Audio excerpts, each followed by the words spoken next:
Bonjour à toutes, bonjour à tous, bonjour à vous Marion. Bonjour Jean-Michel, bonjour messieurs. Que je n'ai pas besoin de présenter, qui est historienne. C'est aussi une femme battante et combattante pour la vérité des idées et la vérité des faits. Alors nous allons parler aujourd'hui de l'actualité. L'actualité est plus que brûlante. Je ne dirais pas que nous nous trouvons dans une situation pré-révolutionnaire, mais en tout cas nous nous trouvons dans une situation pré-insurrectionnelle ou même carrément insurrectionnelle. Que ce soit la nuit debout, il y a eu hier à Nantes des événements assez violents, mais plus encore rue de Vaugirard. Et comme d'habitude, il faut le souligner, la presse, l'agent journalistique fait extraordinairement bien leur travail de menteur professionnel, menteur par omission, puisque on n'en parle quasiment pas. Alors bien sûr, il y a les inondations, c'est vrai que c'est grave, on ne peut pas dire le contraire. Alors, Marion, allons-y, évoquons ces événements. Alors, moi j'ai regardé ce que pouvait être la horde qui s'est ruée sur des commerces rue de Vaugirard, qui est rentrée dans les boutiques, qui a terrorisé la population. Moi j'ai un regard d'historienne, ça me rappelle quand même beaucoup ce qui se passe avant la chute des Tuileries à Paris, au mois de juin-juillet 1792, quand la foule absolument chauffée à blanc, alors c'est une foule de chômeurs, beaucoup, de gens qui ne sont pas chômeurs, mais qui, par la flambée du prix du pain, n'arrivent plus à se nourrir à bon prix, donc qu'on peut facilement stipendier pour aller... on sait que celui qu'on a appelé Philippe Égalité, qui était en fait le duc d'Orléans, le cousin du roi, a stipendié énormément de manifestants. Stipendié, c'est-à-dire qu'il il les payait. Il les payait, voilà, il faut bien préciser. Il les payait, oui, il les payait pour aller faire le coup de main, pour aller terroriser la population. Et moi, ce que j'ai vu de Vaugirard, ça m'a rappelé notamment ce qui se passait à la veille, les quelques jours avant, disons quelques semaines, une semaine, 2 semaines avant la prise des Tuileries, qui le 10 août 1792, quand les autorités révolutionnaires ont fait venir de Marseille ce qu'on a appelé les fédérés marseillais, qui n'étaient pas du tout fédérés, parce que les fédérés marseillais, à savoir la garde nationale de Marseille, étaient comme la garde nationale d'ici et d'ailleurs, elle était aux frontières. Donc ce qu'on a fait venir à Paris comme étant la garde nationale, eh bien c'était les raclures de ce qu'ils avaient pu ramasser. Oui, les bas-fonds. Hein. Les bas-fonds qu'on a amené à Paris pour semer le chaos. La racaille de la racaille. La racaille de la racaille. Ça ressemble un peu à ce qu'on a vu. parlait du lumpen. Le lumpenprolétariat, voilà. Le prolétariat en haillons. Alors, qui n'était pas forcément, excuse-moi Jean-Michel, c'était pas forcément d'ailleurs ni des Marseillais ni même des Français. Alors, j'allais y venir. Hier, rue de Vaugirard, il y avait soi-disant une centaine de casseurs. Il n'y a pas eu d'arrestation. Ils ont dû, c'est pas moi, c'est pas nous. On n'arrête jamais ces gens-là. C'est curieux. On arrête des Français tout à fait ordinaires dès qu'ils ont. Rouler à 75 au lieu de 70, vous allez voir. Voilà, c'est dramatique, c'est tragique et c'est criminel. On transgresse la loi. Mais ces gens qui ont dévasté 30, 40 vitrines de commerçants qui sont... En terrorisant les commerçants aussi, c'est-à-dire que les gens ont craint pour leur vie, si j'ai bien compris. On montre bien qu'il y a des agitateurs, mais plus que des agitateurs. Alors, j'y viens, la fameuse voiture brûlée dont les images ont fait le tour de la France. On voit un gars qui manie une espèce de gros truc, il essaye de casser la vitre, qui est une vitre solide, de la voiture, du véhicule de police, mais en fait, il était américain. Oui, j'ai vu ça, c'était un américain. Alors, on va pas tomber dans le complotisme en disant que c'est un agent de la CIA, de je ne sais quoi, mais en tout cas, on sait très bien que ce qui se passe à Paris pourrait ressembler à une esquisse de démarrage de révolution colorée. Il y a des gens qui sont en embuscade, comme M. Mélenchon, n'est-ce pas?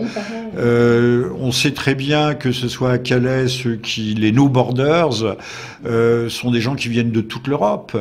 Donc il y a aujourd'hui une convergence. Alors, un mot là-dessus, peut-être, Marion? Je pense que c'est l'organisation du chaos. Pour ce qui regarde la Révolution. C'est quand même joli, l'organisation du chaos. C'est l'organisation du chaos. Moi, c'est comme ça que je vois les choses. Alors, avec le recul... On prépare l'anarchie. Voilà. On prépare le chaos. Je pense, par exemple, aux Marseillais, aux fameux Marseillais, qui ont été lâchés dans les rues de Paris avec... véritablement, on leur a donné tous les droits, on leur a dit, vous pouvez y aller. Ils ont brutalisé des gens, ils ont même tué un passant, sans que les autorités réagissent. C'est-à-dire que c'était absolument voulu.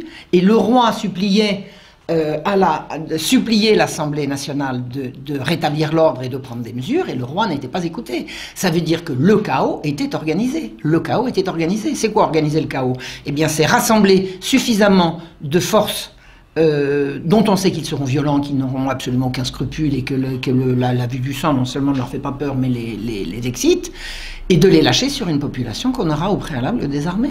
Alors, je voudrais mentionner la Révolution française et la psychologie des révolutions de Gustave Le Bon, qui est grand génie, qui était l'éditeur de Henri Poincaré, l'homme qui a découvert la relativité avant Einstein, et dont Einstein s'est inspiré.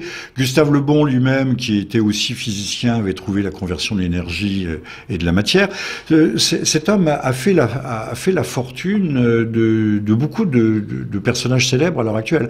Par exemple, Moscovici, le père de notre commissaire européen, a puisé, a pillé dans Gustave Le Bon, également Emmanuel Todd. Ce qu'il y a, ça, on a tout à fait le droit d'aller s'inspirer. Les historiens, ça commence par lire le travail des autres. Voilà, mais il vaut mieux les citer.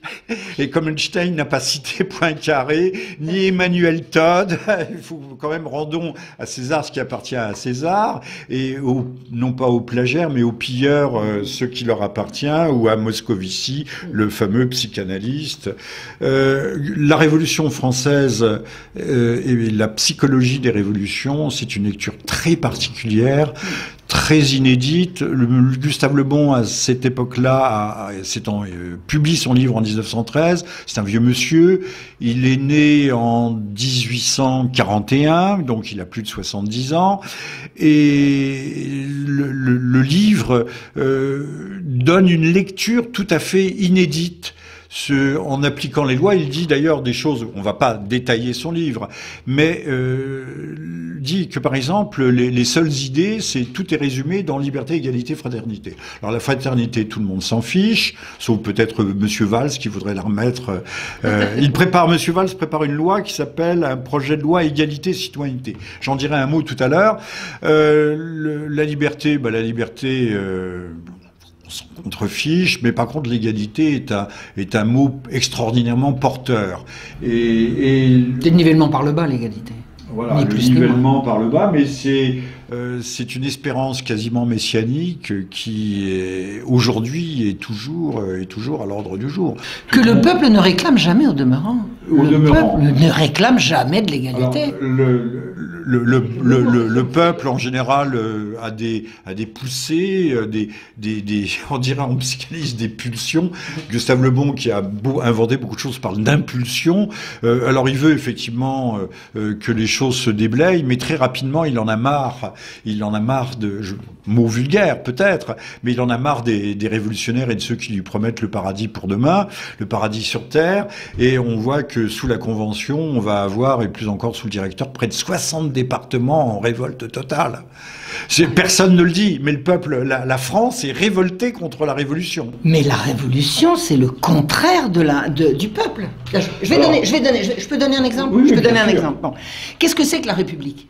La République, c'est la dictature de la minorité. Mais c'est pas seulement de la minorité, c'est de la minorité, de la minorité, de la minorité, de la minorité. Je m'explique. Mais représente le Parti socialiste. Mais d'emblée, la première République, comment a-t-elle été instaurée ? Alors, la chute des Tuileries, on pourra y revenir à un autre moment, mais parlons de les gens qui ont décidé de la proclamation de la République. En 1792, il y a 25 millions de Français, dont 20 millions de paysans.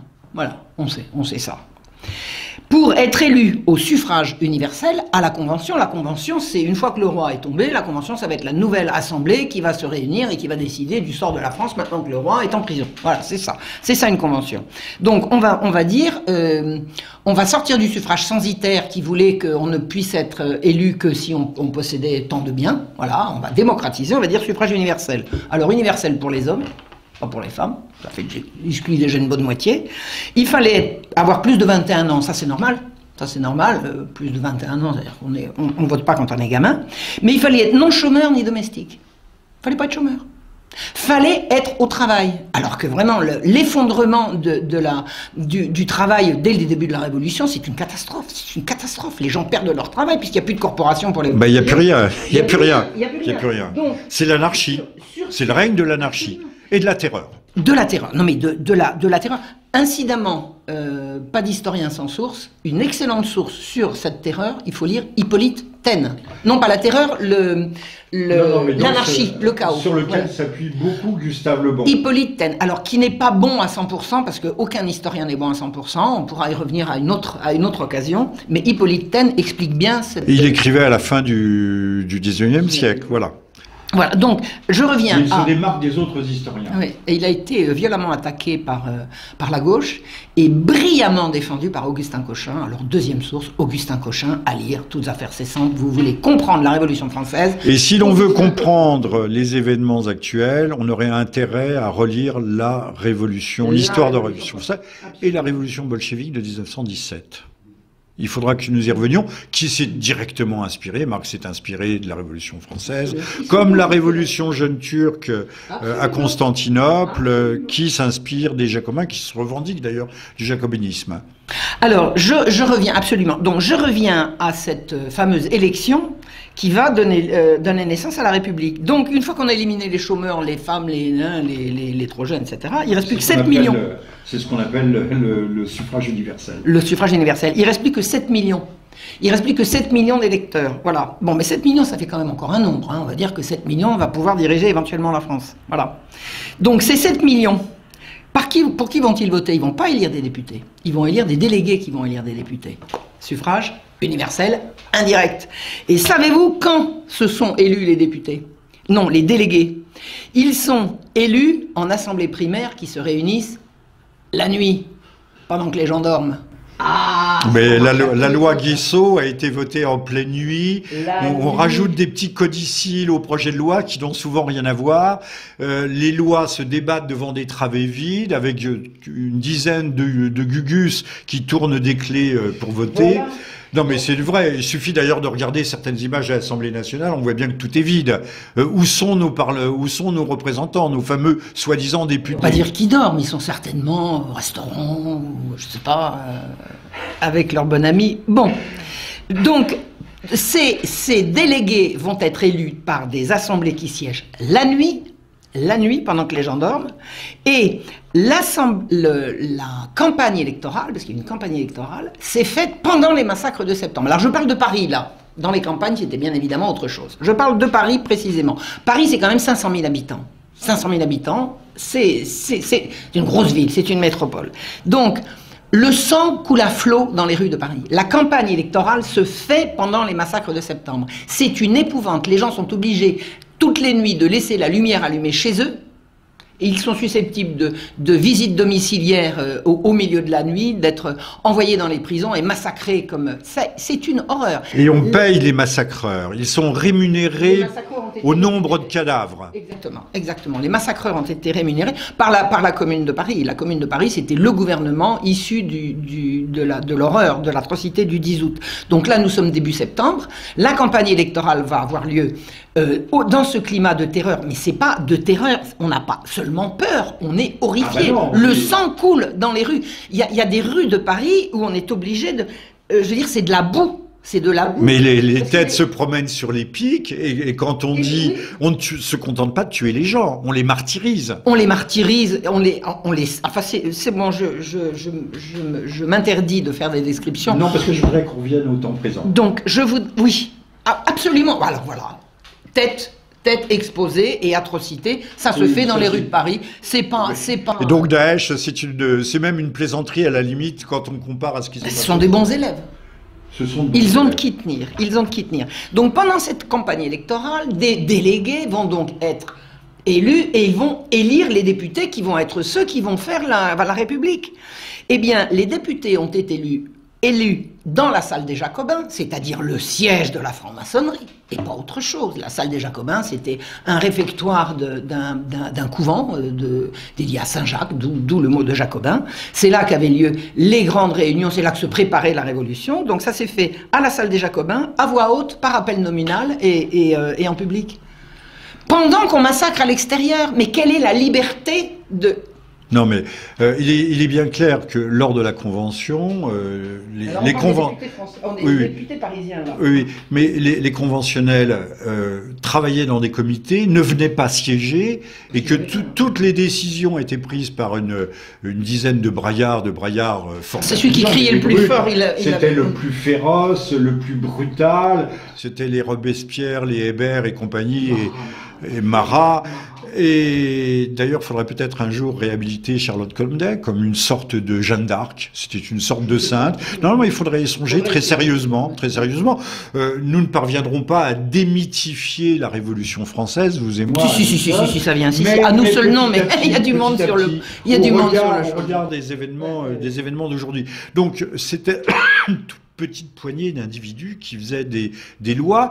Parfois sous la pression d'émeutiers qui envahissaient la salle de la Convention. Des émeutiers qui étaient payés par les mêmes. Ou la commune de Paris, et la Convention d'ailleurs, comme vous venez de le dire, Marion, prenait des dispositions juridiques, adoptait des lois qui étaient remises en question, abrogées un jour ou 2 jours après. 2 jours après. Alors, je vais revenir, sur ces 7 millions de votants, seuls 700 000 se sont déplacés.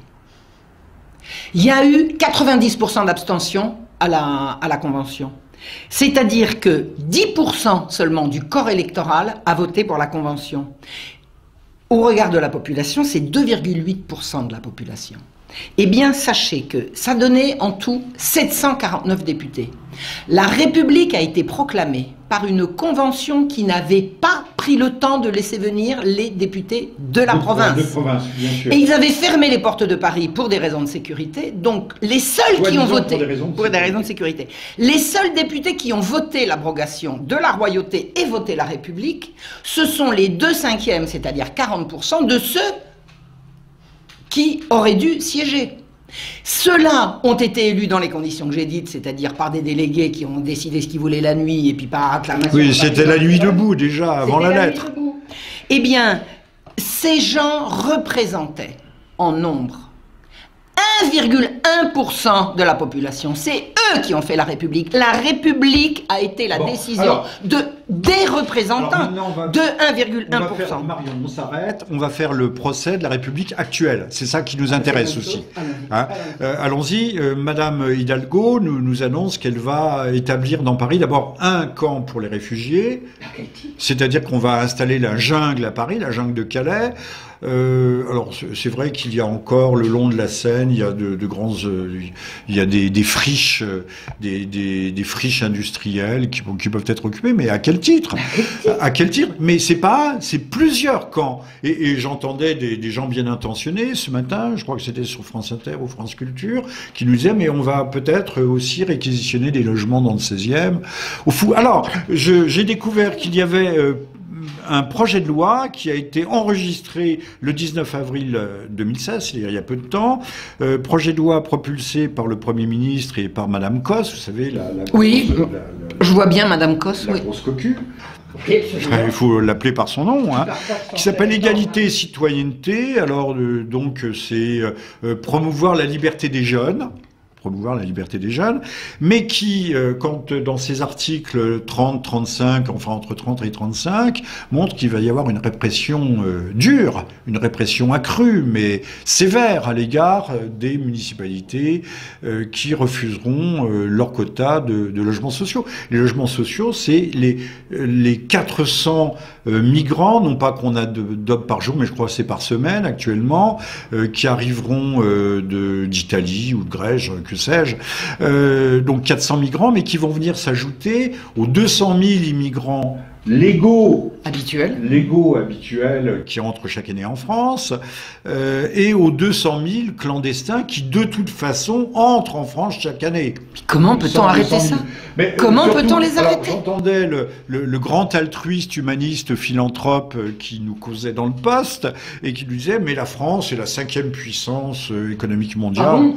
Oui, avec 6 millions de chômeurs, avec l'anarchie industrielle qui est en train de s'installer partout. Qui est-ce qui disait ça? C'est qui le grand philanthrope? Un altruiste. Je n'ai pas retenu son nom parce qu'il y en a tellement aujourd'hui qui viennent nous faire la leçon. Donc la France peut faire ça, mais on va surcoup. Il y a une image qui s'impose à moi. On a vu récemment des bateaux avec des migrants surchargés et qui basculent. Et les migrants, tout le monde va à la mer. Spectacle détestable, je vais pas dire atroce, spectacle détestable, spectacle tragique, mais enfin bon, il faudrait remonter aux causes premières. Hein. Oui. Mais c'est, à mes yeux, c'est l'image de la France. À force de surcharger la barque, à un moment donné, elle va se renverser. Alors, sans tomber dans le complotisme, Marion, nous pouvons échanger peut-être sur le fait, y a-t-il aujourd'hui des groupes minoritaires, français, européens, qui voudraient installer l'anarchie, et qui peut-être, à l'occasion de troubles, s'efforcer d'arriver aux portes du pouvoir. Je ne sais pas si ce sont des groupes. Moi, je pense que c'est ce qu'on appelle l'oligarchie mondiale, il y a un plan de domination et de renversement. Enfin, moi, je vois les choses comme ça. Je suis mais Monsieur Soros, finance l'arrivée des migrants. Absolument. Tous ces gens ne sont pas arrivés comme ça en ayant cassé leur tirelire, c'est clair. Donc, je pense qu'il y a un projet mondial d'en finir avec les droits protecteurs des populations. Et déclencher le chaos en France, qui est quand même jusqu'à présent le pays qui a le mieux résisté. La France est le dernier pays qui a résisté à l'instauration de l'usure et du prêt à intérêt. Voilà. C'est la Révolution française qui a légalisé le prêt à intérêt parce que les rois... À un moment donné, on disait que la France était le pays où il y avait le plus de sidaïques, mais également le plus de nationalitaires souverainistes. Donc la France n'est pas le pays des extrêmes, mais c'est le pays des forts contrastes, dirons-nous. Oui, mais c'est également un pays de longue tradition chrétienne, qu'elle se le revendique ou pas d'ailleurs. Hein. Je me suis rendu compte. J'entendais Michel Onfray, pour lequel j'ai pas une passion, qui est un athée déclaré, revendiqué, et on lui posait des questions sur les racines chrétiennes de l'Europe. Et il disait, mais c'est pas d'idéologie, c'est pas un fantasme. L'Europe est chrétienne. Et il dit, moi je suis un athée chrétien. Nos racines, on ne peut pas nier la réalité. Aux grandes dames du journaliste qui n'était pas content, qui s'attendait à dire, mais non, mais pas du tout. Non. Onfray au moins a eu cette intelligence de dire « mais je suis un athée chrétien ». Nous baignons, nous sommes imprégnés de christianisme, qu'on le veuille ou non. Bah, même Voltaire le reconnaissait. Voltaire, il disait « moi je crois à ce que je crois, mais je suis chrétien parce que je suis tombé dedans et puis parce que c'est comme ça ». Un mot de conclusion. Un mot de conclusion, résistance. Résistance. Oui, mais la résistance comment? La résistance intellectuelle, spirituelle, morale? Spirituel, moral, physique, tout. Politique, ça paraît difficile. Aujourd'hui, quand on voit on peut plus. Le marécage qui est devenu la droite souverainiste nationale, chacun tire à huée à dia, l'incohérence, c'est le règne de l'incohérence aussi à droite. Je pense que la solution, elle est dans le cœur des hommes. Ça peut sembler un peu idiot, mais ce que je veux dire, c'est que ceux qui nous montreront la voie, on les a peut-être pas encore entendus. On les a peut-être pas encore entendus. Ils vont probablement... On les entend, mais on les écoute pas. Vous savez, il y a toute une génération qui a moins de 30 ans, qui a pas dit son mot encore, dont on espère... Si, alors il y en a un, vous savez, il y a le breton là qui dit des insanités politiquement correctes. Boris Lelay, lui... il dit pas que des insanités, alors il en dit des choses justes. Il est réfugié au Japon. Donc vous voyez quand même les voix dissidentes, Non, je pense qu'il y a toute une génération qui n'a pas mordu au mensonge du système. Et il faut voir comment cette génération va réagir. Elle ne regarde plus la télévision. Elle ne regarde plus la télévision. Elle ne croit plus aux mensonges. Elle peut basculer dans le meilleur ou dans le pire. En tout cas, l'État, je note que l'État laisse les casseurs dévaster la rue de Vaugirard ou les rues de Nantes, n'arrête personne et donc entretiennent aussi purulent une espèce d'abcès,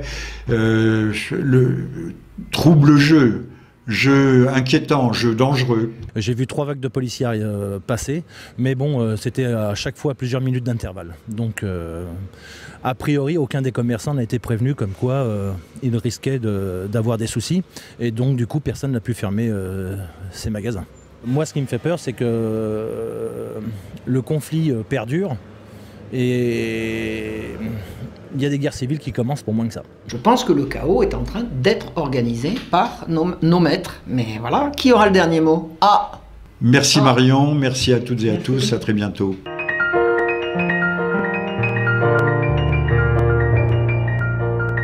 Marre des révolutionnaires et de ceux qui lui promettent le paradis pour demain, le paradis sur terre, et on voit que sous la Convention, on va avoir, et plus encore sous le directeur, près de 60 départements en révolte totale. Personne ne le dit, mais le peuple, la France est révoltée contre la Révolution. Mais la Révolution, c'est le contraire du peuple. Là, je peux donner un exemple? Oui, je peux donner un sûr. exemple. Bon. Qu'est-ce que c'est que la République? La République, c'est la dictature de la minorité. Mais c'est pas seulement de la minorité, c'est de la minorité, de la minorité, de la minorité, de la minorité. Ben, on le voit Je m'explique. Mais représente le Parti socialiste. Mais d'emblée, la première République, comment a-t-elle été instaurée? Alors, la chute des Tuileries, on pourra y revenir à un autre moment, mais parlons de les gens qui ont décidé de la proclamation de la République. En 1792, il y a 25 millions de Français, dont 20 millions de paysans. Voilà, on sait ça. Pour être élu au suffrage universel à la Convention, c'est une fois que le roi est tombé, la Convention, ça va être la nouvelle assemblée qui va se réunir et qui va décider du sort de la France maintenant que le roi est en prison. Voilà, c'est ça une Convention. Donc on va dire, on va sortir du suffrage censitaire qui voulait qu'on ne puisse être élu que si on possédait tant de biens. Voilà, on va démocratiser, on va dire suffrage universel. Alors universel pour les hommes, pas pour les femmes, ça fait que j'exclus déjà une bonne moitié. Il fallait avoir plus de 21 ans, ça c'est normal. Ça c'est normal, plus de 21 ans, c'est-à-dire qu'on ne vote pas quand on est gamin. Mais il fallait être non chômeur ni domestique. Il fallait pas être chômeur. Fallait être au travail. Alors que vraiment, l'effondrement du travail dès le début de la Révolution, c'est une catastrophe. C'est une catastrophe. Les gens perdent leur travail puisqu'il n'y a plus de corporation pour les... Il n'y a plus rien. Il n'y a plus rien. Il n'y a plus rien. C'est l'anarchie. C'est le règne de l'anarchie. Et de la terreur. De la terreur. Non mais de la terreur. Incidemment, pas d'historien sans source, une excellente source sur cette terreur, il faut lire Hippolyte Taine. Non pas la terreur, l'anarchie, le chaos. Sur lequel s'appuie beaucoup Gustave Le Bon. Hippolyte Taine, alors qui n'est pas bon à 100%, parce qu'aucun historien n'est bon à 100%, on pourra y revenir à une autre occasion, mais Hippolyte Taine explique bien cette... Il écrivait à la fin du 19e siècle, voilà. Voilà, donc je reviens il se démarque des autres historiens. Oui, et il a été violemment attaqué par la gauche et brillamment défendu par Augustin Cochin. Alors deuxième source, Augustin Cochin, à lire, toutes affaires cessantes, vous voulez comprendre la Révolution française. Et si l'on veut comprendre les événements actuels, on aurait intérêt à relire la Révolution, l'histoire de la Révolution française et la Révolution bolchevique de 1917. Il faudra que nous y revenions, qui s'est directement inspiré, Marx s'est inspiré de la Révolution française, comme la Révolution jeune turque à Constantinople, qui s'inspire des Jacobins, qui se revendiquent d'ailleurs du jacobinisme. Alors, je reviens, absolument. Donc, je reviens à cette fameuse élection qui va donner naissance à la République. Donc, une fois qu'on a éliminé les chômeurs, les femmes, les nains, les trop jeunes, etc., il ne reste plus que 7 millions. C'est ce qu'on appelle le suffrage universel. Le suffrage universel. Il ne reste plus que 7 millions. Il ne reste plus que 7 millions d'électeurs. Voilà. Bon, mais 7 millions, ça fait quand même encore un nombre. Hein. On va dire que 7 millions va pouvoir diriger éventuellement la France. Voilà. Donc, ces 7 millions, pour qui vont-ils voter? Ils ne vont pas élire des députés. Ils vont élire des délégués qui vont élire des députés. Suffrage universel, indirect. Et savez-vous quand se sont élus les députés? Non, les délégués. Ils sont élus en assemblée primaire qui se réunissent la nuit, pendant que les gens dorment. Mais la loi Guissot a été votée en pleine nuit. On rajoute des petits codicilles au projet de loi qui n'ont souvent rien à voir. Les lois se débattent devant des travées vides avec une dizaine de gugus qui tournent des clés pour voter. Voilà. Non mais c'est vrai, il suffit d'ailleurs de regarder certaines images à l'Assemblée nationale, on voit bien que tout est vide. Où sont nos représentants, nos fameux soi-disant députés? On va pas dire qu'ils dorment, ils sont certainement au restaurant, ou je sais pas, avec leur bon ami. Bon, donc ces délégués vont être élus par des assemblées qui siègent la nuit pendant que les gens dorment, et la campagne électorale, parce qu'il y a une campagne électorale, s'est faite pendant les massacres de septembre. Alors je parle de Paris là, dans les campagnes c'était bien évidemment autre chose. Je parle de Paris précisément. Paris c'est quand même 500 000 habitants. 500 000 habitants, c'est une grosse ville, c'est une métropole. Donc Le sang coule à flot dans les rues de Paris. La campagne électorale se fait pendant les massacres de septembre. C'est une épouvante. Les gens sont obligés toutes les nuits de laisser la lumière allumée chez eux. Et ils sont susceptibles de visites domiciliaires au milieu de la nuit, d'être envoyés dans les prisons et massacrés comme... C'est une horreur. Et on paye les massacreurs. Ils sont rémunérés au nombre de cadavres. Exactement, exactement. Les massacreurs ont été rémunérés par la Commune de Paris. La Commune de Paris, c'était le gouvernement issu de l'horreur, de l'atrocité du 10 août. Donc là, nous sommes début septembre. La campagne électorale va avoir lieu dans ce climat de terreur. Mais c'est pas de terreur, on n'a pas seulement peur, on est horrifié. Ah ben non, le sang coule dans les rues. Il y a des rues de Paris où on est obligé de... je veux dire, c'est de la boue. C'est de la boue. Mais les têtes se promènent sur les pics et quand on dit, on ne se contente pas de tuer les gens, on les martyrise. On les martyrise, enfin c'est bon, je m'interdis de faire des descriptions. Non, parce que je voudrais qu'on revienne au temps présent. Donc, oui, absolument, alors voilà, tête exposée et atrocité, ça se fait dans les rues de Paris, c'est pas... Et donc Daesh, c'est même une plaisanterie à la limite quand on compare à ce qui se passe. Ce sont des bons élèves. Ils ont de qui tenir, Donc pendant cette campagne électorale, des délégués vont donc être élus et ils vont élire les députés qui vont être ceux qui vont faire la République. Eh bien, les députés ont été élus dans la salle des Jacobins, c'est-à-dire le siège de la franc-maçonnerie, et pas autre chose. La salle des Jacobins, c'était un réfectoire d'un couvent dédié à Saint-Jacques, d'où le mot de Jacobin. C'est là qu'avaient lieu les grandes réunions, c'est là que se préparait la Révolution. Donc ça s'est fait à la salle des Jacobins, à voix haute, par appel nominal et en public. Pendant qu'on massacre à l'extérieur, mais quelle est la liberté de... Non, mais il est bien clair que lors de la convention, les conventionnels, mais les conventionnels travaillaient dans des comités, ne venaient pas siéger, et que toutes les décisions étaient prises par une dizaine de braillards forts. C'est celui qui criait le plus fort. C'était le plus féroce, le plus brutal. C'était les Robespierre, les Hébert et compagnie, et Marat. Et d'ailleurs, il faudrait peut-être un jour réhabiliter Charlotte Corday comme une sorte de Jeanne d'Arc. C'était une sorte de sainte. Non, il faudrait y songer très sérieusement. Nous ne parviendrons pas à démythifier la Révolution française, vous et moi. Si, ça vient. À nous seuls, non, mais il y a du monde sur le. Il y a du monde sur le. On regarde des événements d'aujourd'hui. Donc, c'était une toute petite poignée d'individus qui faisaient des lois. Parfois sous la pression d'émeutiers qui envahissaient la salle de la Convention. Des émeutiers qui étaient payés par les mêmes. Ou la commune de Paris, et la Convention d'ailleurs, comme vous venez de le dire, Marion, prenait des dispositions juridiques, adoptait des lois qui étaient remises en question, abrogées un jour ou 2 jours après. 2 jours après. Alors, je vais revenir, sur ces 7 millions de votants, seuls 700 000 se sont déplacés. Il y a eu 90% d'abstention à la Convention. C'est-à-dire que 10% seulement du corps électoral a voté pour la Convention. Au regard de la population, c'est 2,8% de la population. Eh bien, sachez que ça donnait... Mais en tout cas, on sait très bien que ce qui se passe à Paris pourrait ressembler à une esquisse de démarrage de révolution colorée. Il y a des gens qui sont en embuscade, comme M. Mélenchon, n'est-ce pas? On sait très bien que ce soit à Calais, les No Borders, sont des gens qui viennent de toute l'Europe. Donc il y a aujourd'hui une convergence. Alors, un mot là-dessus, peut-être, Marion? Je pense que c'est l'organisation du chaos. Pour ce qui regarde la Révolution. C'est quand même joli, l'organisation du chaos. C'est l'organisation du chaos. C'est comme ça que je vois les choses. Alors avec le recul, on prépare l'anarchie. Voilà. On prépare le chaos. Je pense par exemple aux Marseillais, aux fameux Marseillais, qui ont été lâchés dans les rues de Paris avec... véritablement, on leur a donné tous les droits, on leur a dit vous pouvez y aller.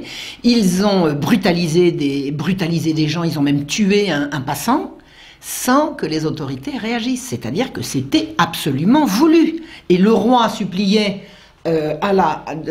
l'Assemblée nationale de rétablir l'ordre et de prendre des mesures, et le roi n'était pas écouté. Ça veut dire que le chaos était organisé. C'est quoi organiser le chaos? Eh bien, c'est rassembler suffisamment de forces dont on sait qu'ils seront violents, qu'ils n'auront absolument aucun scrupule et que la vue du sang non seulement ne leur fait pas peur mais les excite, et de les lâcher sur une population qu'on aura au préalable désarmée. Alors, je voudrais mentionner la Révolution française et la psychologie des révolutions de Gustave Le Bon, qui est grand génie, qui était l'éditeur de Henri Poincaré, l'homme qui a découvert la relativité avant Einstein, et dont Einstein s'est inspiré. Gustave Le Bon lui-même, qui était aussi physicien, avait trouvé la conversion de l'énergie et de la matière. Cet homme a fait la fortune de beaucoup de personnages célèbres à l'heure actuelle. Par exemple, Moscovici, le père de notre commissaire européen, a puisé, a pillé dans Gustave Le Bon, également Emmanuel Todd. Ce qu'il y a, ça, on a tout à fait le droit d'aller s'inspirer. Les historiens, ça commence par lire le travail des autres. Voilà, mais il vaut mieux les citer. Et comme Einstein n'a pas cité Poincaré, ni Emmanuel Todd, il faut quand même rendons à César ce qui appartient à César, et non pas aux plagiaires, mais aux pilleurs ce qui leur appartient, ou à Moscovici, le fameux psychanalyste. La Révolution française et la psychologie des révolutions, c'est une lecture très particulière, très inédite. Gustave Le Bon, à cette époque-là, publie son livre en 1913. C'est un vieux monsieur. Il est né en 1841, donc il a plus de 70 ans. Et le livre donne une lecture tout à fait inédite. En appliquant les lois, il dit d'ailleurs des choses, on ne va pas détailler son livre, mais dit que par exemple, les seules idées, tout est résumé dans liberté, égalité, fraternité. Alors la fraternité, tout le monde s'en fiche, sauf peut-être Monsieur Valls qui voudrait la remettre. Monsieur Valls prépare une loi qui s'appelle un projet de loi égalité, citoyenneté. J'en dirai un mot tout à l'heure. La liberté, on s'en contrefiche, mais par contre l'égalité est un mot extraordinairement porteur. C'est le nivellement par le bas, l'égalité. Voilà, le nivellement par le bas, mais c'est une espérance quasiment messianique qui aujourd'hui est toujours à l'ordre du jour. Que le peuple ne réclame jamais au demeurant. Le peuple ne réclame jamais de l'égalité. Le peuple en général a des poussées, on dirait en psychanalyse des pulsions. Gustave Le Bon, qui a inventé beaucoup de choses, parle d'impulsion. Alors il veut effectivement que les choses se déblayent, mais très rapidement il en a marre. Il en a marre mot vulgaire peut-être, mais il en a marre.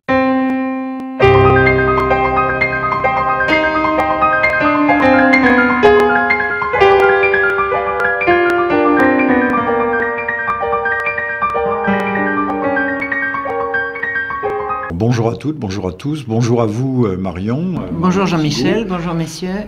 Que je n'ai pas besoin de présenter, qui est historienne, c'est aussi une femme battante et combattante pour la vérité des idées et la vérité des faits. Alors nous allons parler aujourd'hui de l'actualité. L'actualité est plus que brûlante. Je ne dirais pas que nous nous trouvons dans une situation pré-révolutionnaire, mais en tout cas nous nous trouvons dans une situation pré-insurrectionnelle ou même carrément insurrectionnelle.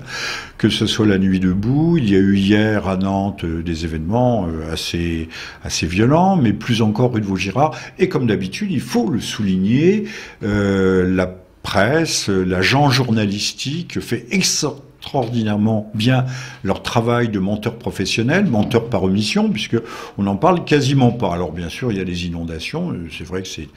C'est vrai que c'est grave, on ne peut pas dire le contraire. Alors, Marion, allons-y, et évoquons ces événements. Alors, moi j'ai regardé ce que pouvait être la horde qui s'est ruée sur des commerces rue de Vaugirard, qui est rentrée dans les boutiques, qui a terrorisé la population. Moi j'ai un regard d'historienne, ça me rappelle quand même beaucoup ce qui se passe avant la chute des Tuileries à Paris, au mois de juin-juillet 1792, quand la foule absolument chauffée à blanc, alors c'est une foule de chômeurs, beaucoup, de gens qui ne sont pas chômeurs, mais qui, par la flambée du prix du pain, n'arrivent plus à se nourrir à bon prix, donc qu'on peut facilement stipendier pour aller... on sait que celui qu'on a appelé Philippe Égalité, qui était en fait le duc d'Orléans, le cousin du roi, a stipendié énormément de manifestants. Stipendié, c'est-à-dire qu'il il est payé. Il est payé, voilà, il faut bien préciser. Il est payé, oui. Il étaient payés pour aller faire le coup de main, pour aller terroriser la population. Et moi, ce que j'ai vu de Vaugirard, ça m'a rappelé notamment ce qui se passait à la veille, les quelques jours avant, disons quelques semaines, une semaine, 2 semaines avant la prise des Tuileries, qui le 10 août 1792, quand les autorités révolutionnaires ont fait venir de Marseille ce qu'on a appelé les fédérés marseillais, qui n'étaient pas du tout fédérés, parce que les fédérés marseillais, à savoir la garde nationale de Marseille, étaient comme la garde nationale d'ici et d'ailleurs, elle était aux frontières. Donc ce qu'on a fait venir à Paris comme étant la garde nationale, eh bien c'était les raclures de ce qu'ils avaient pu ramasser. Oui, les bas-fonds. Hein. Les bas-fonds qu'on a amené à Paris pour semer le chaos. La racaille de la racaille. La racaille de la racaille. Ça ressemble un peu à ce qu'on a vu. parlait du lumpen. Le lumpen prolétariat, voilà. Le prolétariat en haillons. Alors, c'est un peu... Qui n'était pas forcément, excuse-moi, c'était pas forcément d'ailleurs ni des Marseillais ni même des Français. Alors, j'allais y venir. Hier, rue de Vaugirard, il y avait soi-disant une centaine de casseurs. Il n'y a pas eu d'arrestation. Ils ont dû, c'est pas moi, c'est pas nous, c'est pas nous, c'est pas nous. On n'arrête jamais ces gens-là, c'est curieux. On arrête des Français tout à fait ordinaires dès qu'ils ont... Ah bah rouler à 75 au lieu de 70, vous allez voir. Voilà, c'est dramatique, c'est tragique et c'est criminel. On transgresse la loi. Mais ces gens qui ont dévasté 30, 40 vitrines de commerçants qui sont... En terrorisant les commerçants aussi, c'est-à-dire que les gens ont craint pour leur vie, si j'ai bien compris. On montre bien qu'il y a des agitateurs, mais plus que des agitateurs. Alors, j'y viens, la fameuse voiture brûlée dont les images ont fait le tour de la France. On voit un gars qui manie une espèce de gros truc, il essaye de casser la vitre, qui est une vitre solide, de la voiture, du véhicule de police, mais en fait, il était américain. Oui, j'ai vu ça, c'était un américain. Alors, on va pas tomber dans le complotisme en disant que c'est un agent de la CIA, de je ne sais quoi. En tout, 749 députés.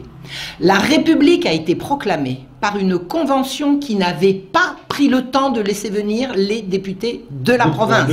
Bien sûr. Et ils avaient fermé les portes de Paris pour des raisons de sécurité. Donc les seuls qui ont voté, pour des raisons de sécurité, les seuls députés qui ont voté l'abrogation de la royauté et voté la République, ce sont les 2/5, c'est-à-dire 40% de ceux qui auraient dû siéger. Ceux-là ont été élus dans les conditions que j'ai dites, c'est-à-dire par des délégués qui ont décidé ce qu'ils voulaient la nuit et puis par acclamation. Oui, c'était la nuit debout déjà, avant la lettre. Eh bien, ces gens représentaient en nombre 1,1% de la population. C'est eux qui ont fait la République. La République a été la décision des représentants de 1,1%. Marion, on s'arrête. On va faire le procès de la République actuelle. C'est ça qui nous intéresse aussi. Hein, allons-y. Madame Hidalgo nous annonce qu'elle va établir dans Paris d'abord un camp pour les réfugiés. C'est-à-dire qu'on va installer la jungle à Paris, la jungle de Calais. Alors c'est vrai qu'il y a encore le long de la Seine, il y a il y a des friches, des friches industrielles qui peuvent être occupées, mais à quel titre? À quel titre? Mais c'est plusieurs camps. Et j'entendais des gens bien intentionnés ce matin, je crois que c'était sur France Inter ou France Culture, qui nous disaient mais on va peut-être aussi réquisitionner des logements dans le 16e.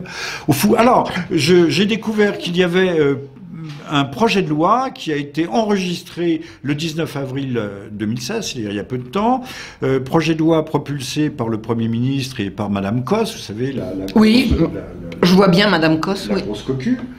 Il faut l'appeler par son nom, hein, qui s'appelle Égalité et Citoyenneté. Alors, donc, c'est promouvoir la liberté des jeunes.